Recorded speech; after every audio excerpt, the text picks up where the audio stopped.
Tuan Guru, ya. Apa amalannya biar supaya rezeki saya lancar? Istighfar. Oh, besok datang lagi. Tuan Guru, ya. Apa amalannya supaya tanam-tanaman saya subur? Istighfar.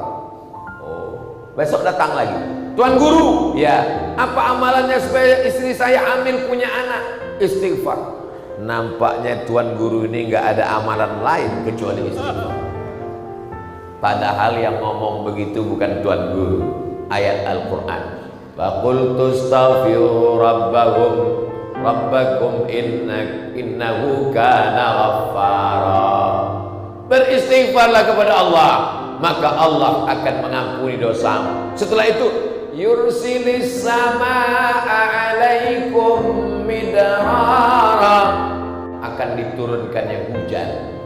Jadi kalau mau turun hujan pun memperbanyak istighfar. Wa yumdinkum bi amwalin, dikirimkannya untuk kamu harta. Wa banin, anak. Wa yaj'al lakum jannatin, disuburkannya tanam-tanaman kamu. Wa yaj'al lakum anhara, diberikannya kamu surga yang mengalir sungai di dalamnya.